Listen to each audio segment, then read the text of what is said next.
अगर आपके लैपटॉप और कंप्यूटर में भी यही ऑटोमेटिक रिपेयर वाली प्रॉब्लम है तो ये वीडियो आपके काम का है। तो इस वीडियो को एंड तक जरूर देखना और मेरे साथ बने रहिए। मैं हूं सोनवीर सिंह और स्वागत है आपका सोनवीर टेक यूट्यूब चैनल में। सबसे पहले बता दूं कि ये ऑटोमेटिक रिपेयर वाली समस्या क्यों आती है। इसके 4 कारण हैं। पहला कारण है हार्ड डिस्क। अगर आपकी हार्ड डिस्क में कुछ दिक्कत है तब ये समस्या आ सकती है।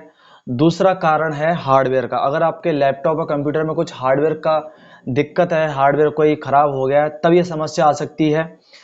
तीसरा कारण है विंडो फाइल करप्ट। जो हमारी जो बूट फाइल होती है, जब हमारा लैपटॉप कंप्यूटर स्टार्ट होता था, हमारी बूट फाइल होती है कुछ, तो उनमें दिक्कत आ सकती है, वो तुम्हारी करप्ट हो गई हैं, तब ये समस्या आ सकती है।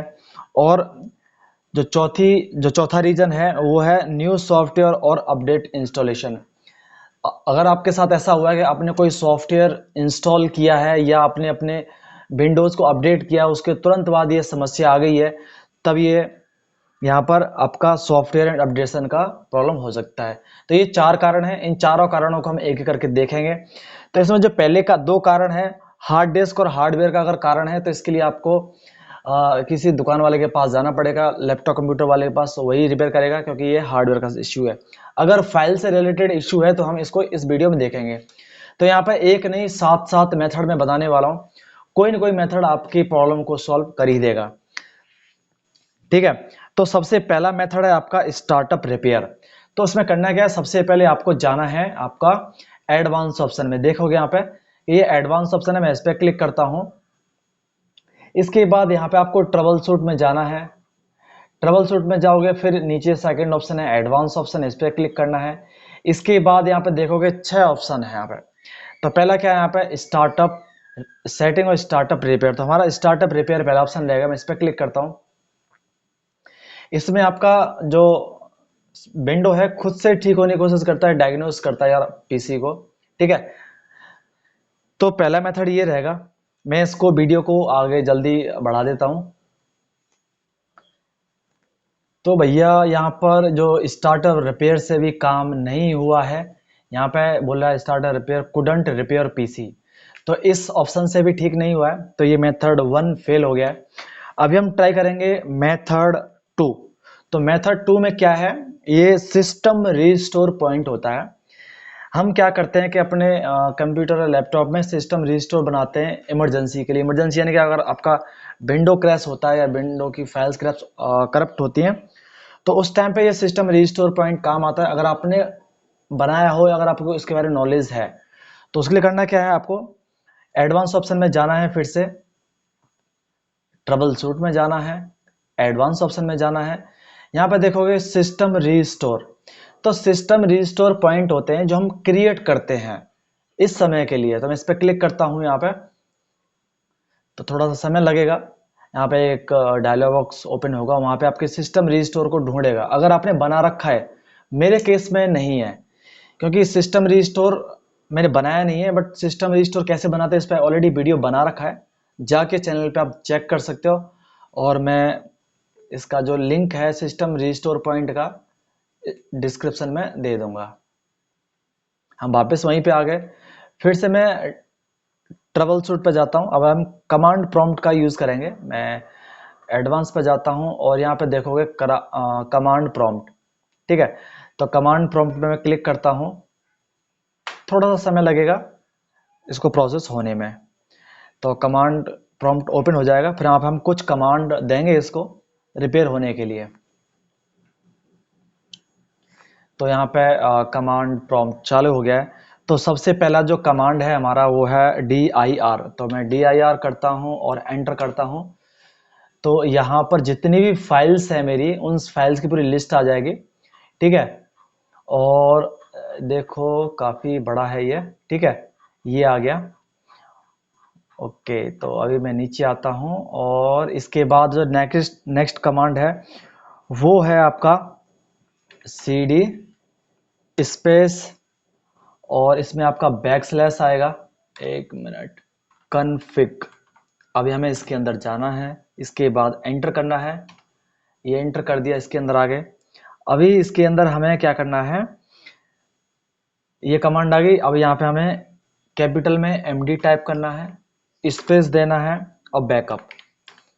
मैं बैकअप टाइप कर देता हूँ, ये स्मॉल में करना है बैकअप, ठीक है। BLC बैकअप किया, इसके बाद एंटर हम करेंगे, ठीक है। इसके बाद हमें फिर से एक कमांड टाइप करनी है, वो है COPY कॉपी स्पेस और आपका star dot star space backup. Backup किया और एंटर में कर देता हूं। अभी ये आ गया, यहाँ पे 10 फाइल कॉपी हो गई है, ठीक है। इसके बाद हमें एक कमांड और, वो है CD स्पेस REGBACK, ओके। ये कमांड टाइप की, इसके बाद फिर से एंटर किया, ठीक है। ये आगे इसके अंदर आ गए, इसके अंदर हमें फिर से dir कमांड देनी है। मैं dir कमांड फिर से देता हूँ, ठीक है। इसके अंदर आगे हम डायरेक्टरी 2 ही हैं यहाँ पे मेरी जो ड्राइव्स हैं। इसके बाद यहाँ पर एक कमांड फिर से देनी है, COPY space star dot star और डॉट डॉट, ठीक है। इसके बाद फिर से मैं एंटर करता हूँ, ओके। इसके बाद ये आ गया। इसके बाद हमें यहाँ से एग्जिट हो जाना है, तो यहाँ से मैं एग्जिट हो जाता हूँ और एंटर करता हूँ, ठीक है। तो यहाँ से कंटिन्यू कर लीजिए, बोलोगे exit and continue to window 10। अगर यहाँ से भी प्रॉब्लम आपकी सॉल्व नहीं होती है, ठीक है, मैं अभी इसलिए नहीं कर रहा हूँ क्योंकि शायद अगर प्रॉब्लम मेरी सॉल्व हो गई होगी तो मैं आगे के मेथड आपको कैसे बताऊंगा, ठीक है। तो इसलिए अगर आपकी इस चीज से भी यहाँ पे कंटिन्यू पे क्लिक करना है और विंडो 10, अगर फिर भी नहीं होती है, फिर भी समस्या आ रही है, तो अभी हमारा तीसरा मेथड है, वो भी कमांड प्रॉम्प्ट का ही है। तो मैं फिर से ट्रबल शूट पे जाता हूँ, इसके बाद एडवांस ऑप्शन पे जाता हूँ, फिर से कमांड प्रॉम्प्ट को क्लिक करता हूँ। तो अभी कमांड प्रॉम्प्ट फिर से चालू हो गया है। तो अभी हमें यहाँ पे टाइप करना है चेक डिस्क, ठीक है। तो CHKDSK, ठीक है, ये हो गया, स्पेस /F स्पेस /R और स्पेस C कोलन, ठीक है। इसके बाद एंटर करना है। अभी यहाँ पे ये वेरिफिकेशन करेगा 100%, क्योंकि मैंने पहले कर रखा है, इसे जल्दी कर दिया। नहीं तो यहाँ पे कभी कभी क्या होता है कि 5 से 10 मिनट लग जाते हैं, ठीक है। इसके बाद यहाँ पे फिर से हमें एक कमांड और देनी है, वो है हमारी SFC स्पेस /स्कैन नाउ, ठीक है। ये कमांड हमने दी, एंटर किया। यहाँ पर भी कुछ आपको टाइम लग जाएगा, 5 से 10 मिनट लग जाएगा अगर आप फर्स्ट टाइम कर रहे हो तो। इसके बाद हम यहाँ से एग्जिट कर जाएंगे। तो अभी ये 49-50% हुआ है, 100% इसको होने देते हैं। तो यहाँ पे 100% हो गया है। इसके बाद एक कमांड और देनी है, एग्जिट। अभी हमारे से बाहर निकलना है, एंटर करना है, ये हम बाहर निकल गए। तो ये था मेथड 4। तो अगर मेथड 4 में ये हो गया, इसके बाद आपको फिर से वही exit and continue to window 10 करना है। अगर इस पे प्रॉब्लम आपकी सॉल्व हो जाए तो अच्छी बात है, अगर नहीं होती है तो फिर से हमें चलना है मेथड 5 यानी मेथड 5 पे चलना है। तो उसके लिए आपको ट्रबल शूट पे क्लिक करना है, एडवांस ऑप्शन पे क्लिक करना है। इसके बाद हमें करना क्या है, अपने सिस्टम को सेफ मोड में स्टार्ट करना है। तो सेफ मोड में स्टार्ट करने के लिए आपको स्टार्टअप सेटिंग पे क्लिक करना है, इसके बाद रीस्टार्ट करना है। मैं रीस्टार्ट करता हूं, तो आपका जो पीसी और लैपटॉप है वो रीस्टार्ट होगा सेफ मोड में। अब सेफ मोड में रीस्टार्ट हम क्यों कर रहे हैं, क्योंकि यहाँ पर हमने कुछ जो लास्ट टाइम जो विंडोज अपडेट है या हमने कोई सॉफ्टवेयर एप्लीकेशन इंस्टॉल किया तो उसे अनइंस्टॉल करेंगे। मैंने क्या बताया था आपको, जो फोर्थ रीजन था कि जब भी हम कोई अपडेट करते हैं, अगर अपडेट करने के बाद ये हो जाता है तो हमें क्या है, उस अपडेट को या उस एप्लीकेशन को हटाना पड़ता है, ठीक है। अगर हम वहां तक सेफ मोड तक पहुंच पाते हैं, अगर सेफ मोड तक नहीं पहुंच पा रहे हैं तो यानी कि मैटर सीरियस है। तो अभी ये था 5वां मेथड, तो देखते मेरे केस में ये काम करेगा नहीं करेगा। ओके, तो मुझे लगता नहीं कि मेरे केस में ये काम करेगा, क्योंकि ये डायग्नोसिंग योर पीसी कर रहा है, यानी कि सेफ मोड में भी स्टार्ट नहीं हो रहा है, यानी कि मैटर सीरियस है। ओके, बट आपके केस में अगर अगर आपके केस में सेफ मोड में स्टार्ट होता है तो आपको करना क्या है कि आपको अपने उस कंट्रोल पैनल में जाके पर्टिकुलर सॉफ्टवेयर को अनइंस्टॉल करना है, या विंडोज़ का जो अपडेट है उसको अनइंस्टॉल करना है। तो विंडोज़ के अपडेट को कैसे हम अनइंस्टॉल करते हैं उस पर मैं अलग डेडिकेटेड वीडियो बना दूंगा, तो कमेंट बॉक्स में ज़रूर बताएं, ठीक है। इसके बाद यहाँ पर जो मेरा open system in safe mode में स्टार्ट नहीं हुआ है, तो अभी हमारा जो नेक्स्ट मेथड है मेथड नंबर 6। तो मेथड 6 में क्या है, मैं इसे फिर से जाता हूँ, यहाँ पे ट्रबल शूट में जाता हूँ। ट्रबल शूट में जाने के बाद यहाँ पे है रीसेट दिस पीसी। अब हमारे पास एक ही ऑप्शन बचता है कि हमें अपने सिस्टम को रीसेट करना है। तो रीसेट कैसे करते हैं, तो इस पे मैं अलग से वीडियो बनाऊंगा क्योंकि वो लंबा वीडियो हो जाएगा, ठीक है। तो रीसेट दिस पीसी, तो यहाँ पर मैं रीसेट पे क्लिक करूंगा।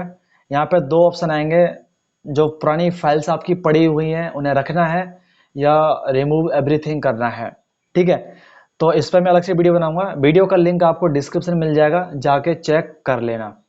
तो ये था छठवां मेथड था कि हम अपने पीसी को रीसेट कर दें, ठीक है। अगर कभी कभी क्या होता है कि रीसेट भी नहीं होता है, कुछ ऐसी फाइल्स होती हैं कि जो पूरी करप्ट हो गई हैं। अगर तुम्हारी बूटिंग फाइल ही करप्ट हो गई है तो उस केस में आपका सिस्टम, आपका लैपटॉप रीसेट ही नहीं होगा। जब फाइल ही नहीं तो रीसेट कैसे होगा, ठीक है। तो अगर वहां पे रीसेट भी नहीं हो पा रहा है तो आपका जो छठवां मेथड है वो भी फेल हो जाता है। अभी आपका एक लास्ट मेथड, मेथड नंबर 7, और वो है ब्रह्मास्त्र। उसको कोई फेल नहीं कर सकता जब तक कि आपका कोई हार्डवेयर की प्रॉब्लम ना हो। अगर आपका सॉफ्टवेयर का प्रॉब्लम है, तो अगर सॉफ्टवेयर की प्रॉब्लम है तो आपका ये है ब्रह्मास्त्र। आप देख सकते हो मेरी स्क्रीन पे, ये क्या है, ये है ब्रह्मास्त्र। क्या है ये, अभी इसमें क्या करूंगा मैं, इसमें अब पूरा सिस्टम ही नया डालूंगा, विंडो 10 नहीं डालूंगा। ये मेरे पास पेन ड्राइव है, बूटेबल पेन ड्राइव, तो ये मैंने ऑलरेडी पहले से बना के रखी है अपनी बैकअप के लिए, क्योंकि मेरे साथ ऐसा बार बार होता रहता है। तो विंडो 10 है, इसका जो स्टोरेज पार्टीशन टाइप है वो MBR है और 64 बिट्स है। तो ये मैंने पेन ड्राइव बना के रखी है। तो लास्ट ये है, तो मैं पूरा विंडो नया फिर से चढ़ा दूंगा। अब बूटेबल पेन ड्राइव कैसे बनाते हैं, अगर इस पर वीडियो चाहिए तो भाई कमेंट बॉक्स में कमेंट जरूर करें, ठीक है। तो यहाँ पर ये था मेथड नंबर 7 और ब्रह्मास्त्र, अगर आपकी हार्डवेयर की दिक्कत नहीं है। तो आशा करता हूं कि इन 7 के 7 मेथडों में से कोई एक मेथड आपके काम का हो और आपका जो प्रॉब्लम है वो ठीक हो जाए, ठीक है। तो आशा करता हूं कि वीडियो आपको अच्छा लगा होगा। अगर आपको वीडियो अच्छा लगता है तो वीडियो को लाइक कीजिए, शेयर कीजिए दोस्तों के साथ, और सब्सक्राइब कर लीजिए। जो भी लास्ट में हरा लाल बटन है वो दबा दीजिए और सब्सक्राइब कर लीजिए हमारे साथ बने रहने के लिए। तो धन्यवाद, थैंक यू।